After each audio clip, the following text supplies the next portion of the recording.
of Chaya Sara Bracha but Miriam Shifra. Why does God test us? The famous question. Every morning when we say our morning prayers, we say to God, Al tevieni lo lide nisayon velo lide visayon. God, do not bring me to a challenge, and certainly do not bring me to an embarrassment, that I should not be able to overcome the challenge. And Akadosh Baruch Hu ba betrunya im briotav. Akadosh Baruch Hu, God Almighty, does not bring a test on people that they cannot handle. And therefore, every test that we have is a test which is something that we can handle. And if we can't handle it, then it means that God is giving us the power now to overcome and to grow into a new level, to a new dimension that we didn't experience before. But before we start, let's try to look at the etymology of the word nisayon in Hebrew. The word nisayon is the same root as the word nes. Nes, which means a miracle. Nes, which means nes leitnoses, which means elevated, an elevation. Nes, which means arim nisi, a flag. Nes, which means, what else? If we get anybody to tell me another word, I'm... To flee. Oh, to flee. Ooh, nice. Yeah. Nice. I never thought of that one. Thank you. Nes, another. Nes is in Hebrew, those who speak Hebrew, a Toran. In a sailboat, you have the mast of the boat, which stands in the center of that sailboat. That too is called a nes. So the Maharal of Praga explains that when we are able to understand the connection between between different words which have the same root, the same shoresh, then we are able to understand the depth of the message. What happened? Let's take for a second our please put your seatbelts on, refrain from smoking. We are going to fly to another dimension, and we are going to go into a Kabbalistic understanding. In the beginning of creation, God emanates his great light, his powerful light. But the light is too overwhelming. And therefore, as a result, the light that comes into the 10 vessels makes the vessels explode into 288 sparks, 288 pieces of vessels which contain the light of God. This light, these vessels multiply and are spread around the earth. The purpose of our creation in this world as the Jewish people is to reveal the light, the godly spark. Have the positive commandments, or should I say the active commandments, at 248 of them. We have the negative commandments, or should I say the passive commandments, which are 365. 248 plus 365, 613, you got it. 613 commandments plus the 7 of the rabbi, 620, which have the numerical value of the word, Yosef. Keter, the crown of God. Tarach orot, these lights which come from above to below and bring vitality to the world. But God says, I want you to be my partner. Asher bara Elohim la'asot, we say in the Kiddush, God, you created the world to do. What does it mean to do? You created it. What does it mean to do? La'asot in Hebrew. La'asot means letaken. We are here to repair the world. Yes, we are here to repair the world. So how do we repair the world? Feel the godly spark which is in this water, and I reconnected it to its source. I'm going to make a little parenthesis. When I was young, or should I say when I was younger, so much younger than today, to quote my friend Jonathan. So my uncle of blessed memory used to have a hotel in Atlantic City. So one of the things, I was a kid, I used to go to the switchboard and I used to help with the switchboard. Now, I don't know if you remember what a switchboard looks like. There was this board full of holes and this board right in front with wires. And the end would be like the insert of a microphone. And you get a call, hello, room 627. Okay, you pull out the wire and you plug it into the switchboard. And that's how you connect it. That's what we do every day of our life. When we say blessings, when we connect to God, when we recognize quality, make moment, we are the switchboard operators of God's world, God's universe. So we started connecting. You start connecting. That's how I revealed the spark inside my cup. Now, this is one way of revealing the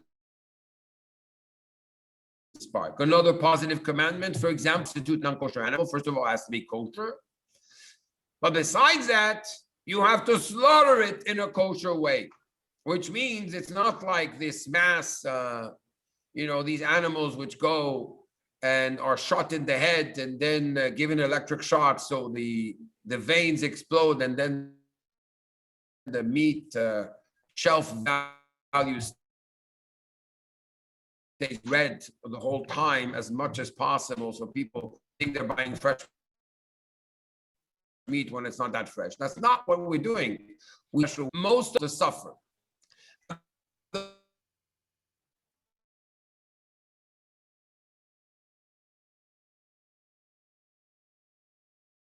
The moment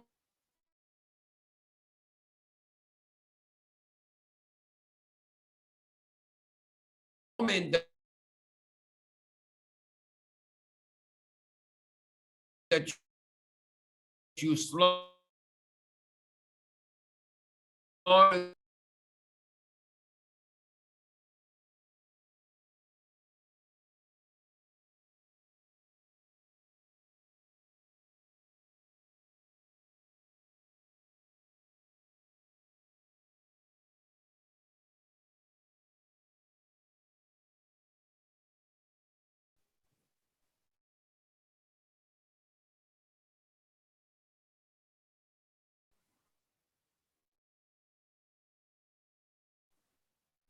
elevate the sparks of godliness. Cheeseburger, right? A whooper or whopper, they have a godly spark. So imagine that it's 2:00 in the afternoon, right? Instead of taking a normal breakfast at home, I don't know how you call it, however it is, it doesn't matter. At that moment that I say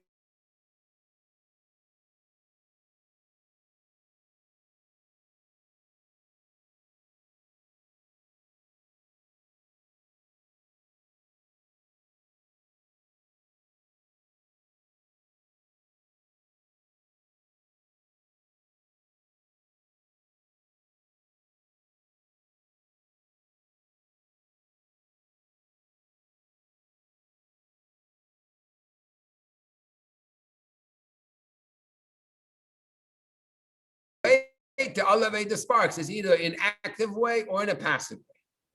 Then you have these situations which are there. For example, I'm waiting for the bus. And at that moment, I could use this device and I could elevate the moment in 1 second. I could elevate the moment by going to livekabbalah.com, or I could listen to something else that YouTube has to offer me and then waste my time on something else that's not really interesting or promoting my spiritual health. then we have a very special spark of godliness, which is the spark of godliness which is found in challenges. In Kabbalah, it is thought, we teach that the higher something is, kol hagavoa gavoa biyoter, yored lemata mata biyoter. The higher something is, the lower it falls. If you look at a building and the building explodes, the building is being demolished. The brick, which is the highest, which is on the roof, is the one that's going to be projected the furthest. The godly spark, which is the highest, is the one that falls to the lowest possible level. And therefore, these godly sparks do not present themselves in a way where you can obviously recognize them. Oh, I need to do something. Oh, I need to refrain from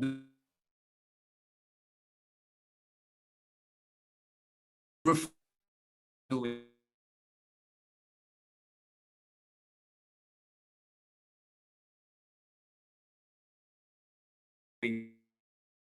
something.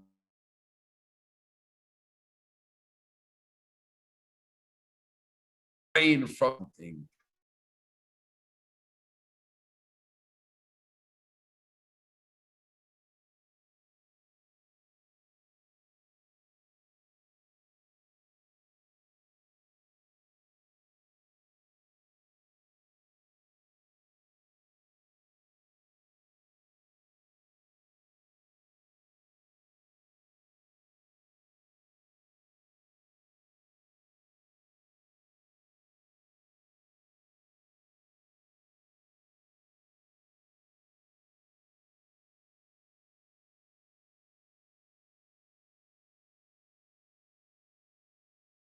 There's bills to pay. There's this.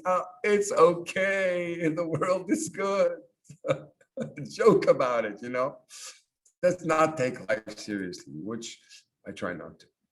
So one day, I cracked a joke on my wife. This was 26 years ago. I grew up since. So I cracked a joke on my wife, and what happened is she took it seriously. And I was in such a state of disbelief that she took this joke seriously that for me, the joke became much greater. So I continued the joke and she took it more seriously. And the more she took it seriously, the more it was a joke. The more it was a joke, the more she took it seriously. Next thing you know, I'm in the hospital at 2:00 in the morning with a blackened, I'm just joking. So what happens is that after that, it became obviously an argument, to say the least. So what was my problem? And what was her problem? My problem is I was joking about something that I shouldn't have joked. And her problem is that she took me seriously. The test, the challenge, when it comes as a facade, as something which is a bad joke. Now, if you take it seriously, you actually exacerbate and make the problem worse, and actually you become your own prophet of what this is going to transform itself into. Let me share with you something that happened this morning at the synagogue.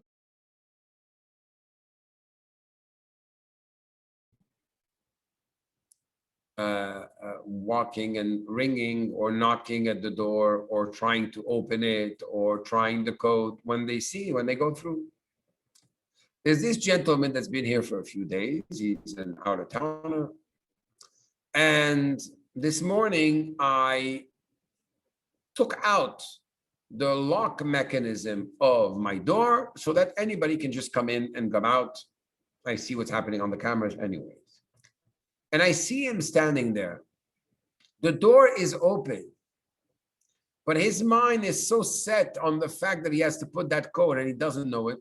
He doesn't even try to open the door. He knocks at the door and he tries to get somebody's attention. He tries a code, but he's not getting in, but the door is open. A facade. So I just found it interesting in our life that so many times there are doors which are open, but we've been so used to not seeing them open that we take a situation which is not that serious and we make it into a very serious situation. And afterwards, I'll share something that happened 2 weeks ago that will illustrate how not taking a situation seriously or giving it a twist can transform the situation. So here I am in front of my facade. I lost, God forbid, my job. If this truly happened, a person lost their job, or their son got into an accident in camp during the summer and broke his arm. Now he has to put a cast on his arm. The father is furious.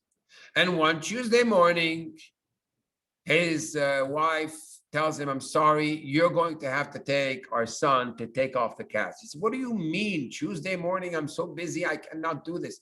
You have to go.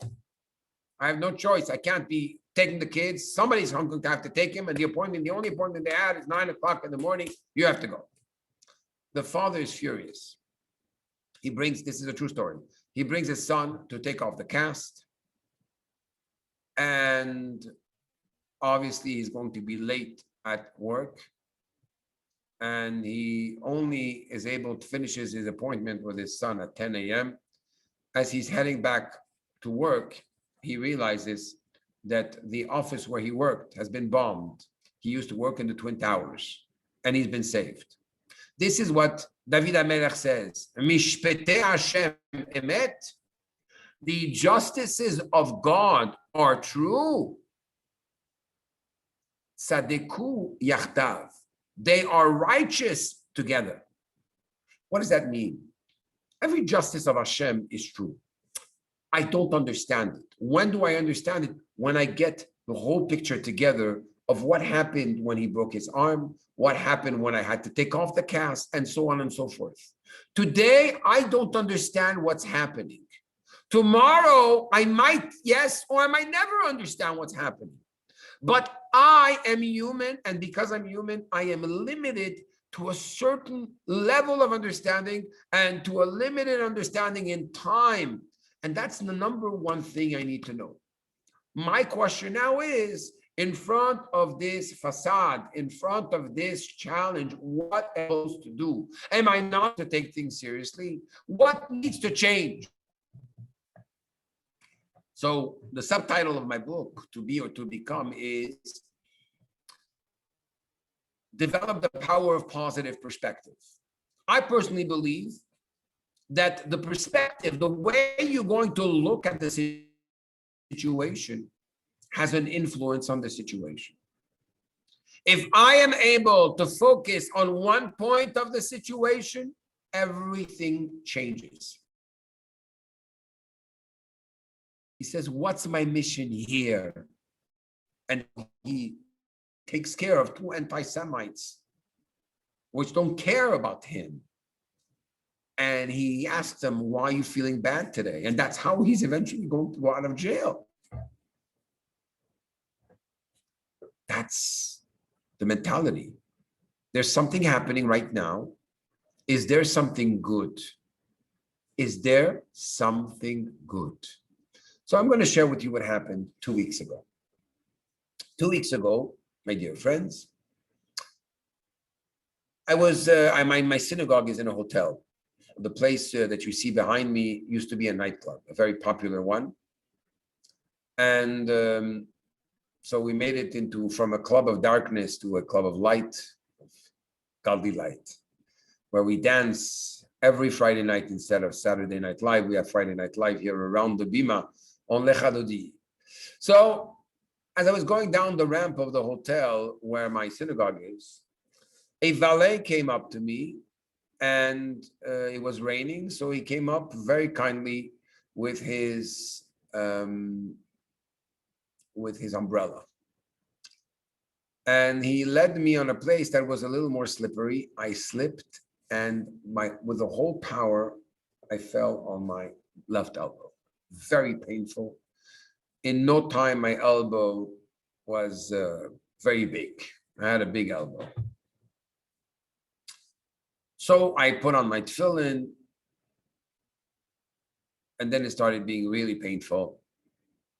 So eventually I went to the doctor. They made a scan. They found two hairline fractures in my elbow. Okay, I'm in pain. I can't move my elbow.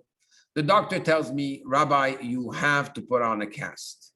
I said, I'm sorry. I put on tefillin every morning. I'm not so excited about putting on a cast.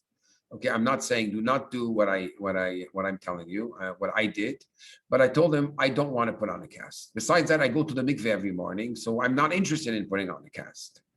So give me something else. And the doctor insists. He says, you know, it's not going to heal. It's 5 weeks at least with a cast. I said, no, please.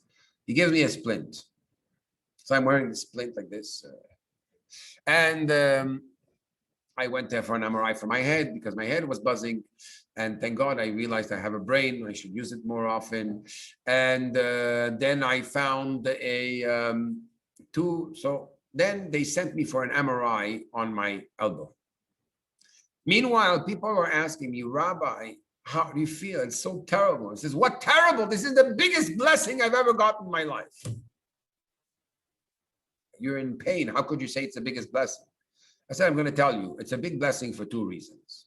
Number one, if I had fallen on my head with the impact on my head, I would not be here to speak to you. So it's the biggest blessing in the world, thank God.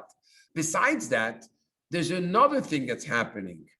I am eating my food with one hand instead of two. Maybe the message that God is sending me is that I'm too involved in material pursuit, in things which are in my physical desires. When I sit at the table, I see food, I'm on a seafood diet. I see food, I eat it. I'm right away, suddenly I need this, I need that. Come on, come down, Chai, come down. Ooh, be a master over your emotions. It's only food, one hand, not two. Slowly but surely, I go back to the doctor last week. He opens the MRI after making me wait for an hour and 20 minutes. She says, Rabbi, you have nothing. You don't need a splint. I said, what? And if I would have listened to you and put on the cast, like you said, what would you do? He says, I would take it off. What is a challenge? A challenge is a hidden blessing that's there to make us closer to God, closer to a purpose, and make us realize what we have. Not think about what we don't have. And makes our level of focus and our priorities, brings them to a new level. There was once a Chassid by the name of Rav Shmuel. This Rav Shmuel was a Chassid of the 4th Lubavitcher Rebbe, the Rebbe Maharash. And one day he was sitting with other Hasidim, other followers of great rabbis. And one said, my rabbi is so great. This lady was about to die and he made a blessing and she got out of the coma. Wow. The other one says they didn't have a child for 10 years. He blessed. Each one told his story. This is a true story. Rav Shmuel said, I went to my rabbi. I told him, should I invest in this business? He told me, yes, I lost all of my money. They all looked at each other. Says, what are you talking about? That's a miracle. Well, where's the miracle here? Says the miracle is he's still my rabbi. I'm still his student.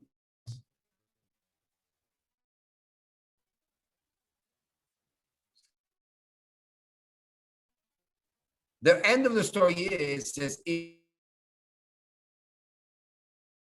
my rabbi, if my tzaddik, the Rebbe Maharash, told me not to do something which was much more precious than money. The challenge is, what is my relationship with God? Is it a relationship from you?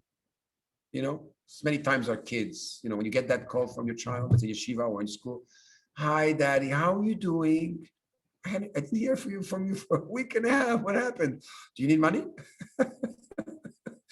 Does it say on my forehead ATM? What's happening here?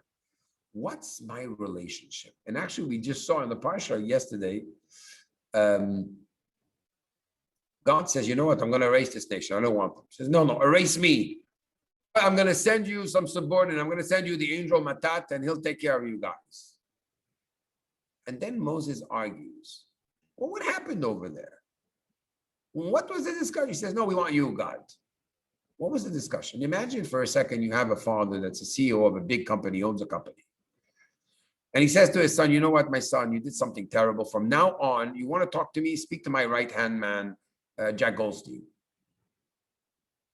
So imagine the son that would answer the father and say, you know what? Okay, daddy, if that's what you want. Okay, Jack, can you tell my father I need this and that? The father would be disappointed. What is the father saying? He wants the son to do exactly what Moshe Rabbeinu did with God.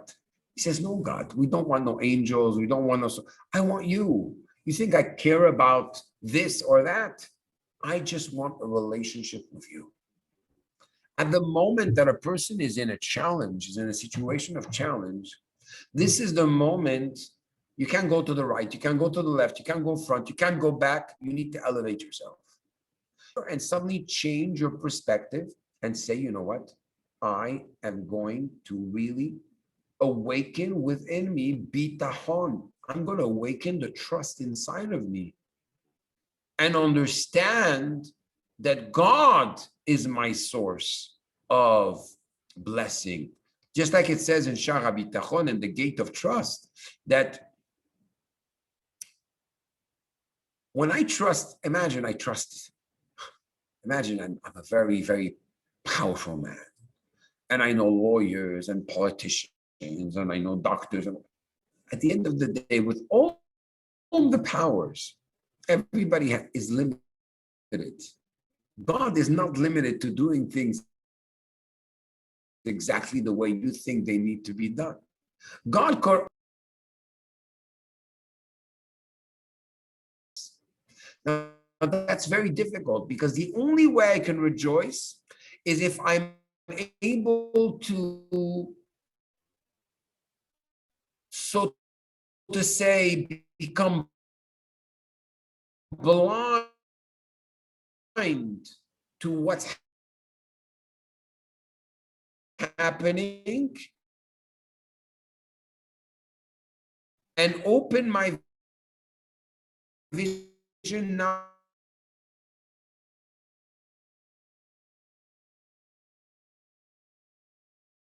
to a higher level of vision.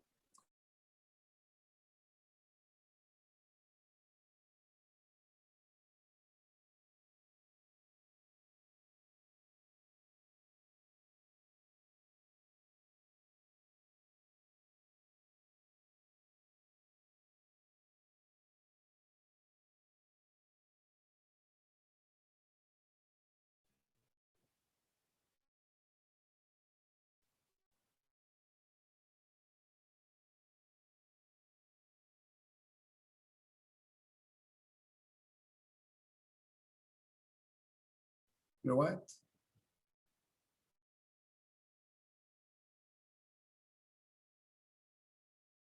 It should have said, says the Mittler Rebbe, it should have said you should not stray after your eyes and then your heart. What is the heart? And then the eyes. Says the Mittler Rebbe, believes with his eyes what he desires in his heart. I once spoke to a great professor that explained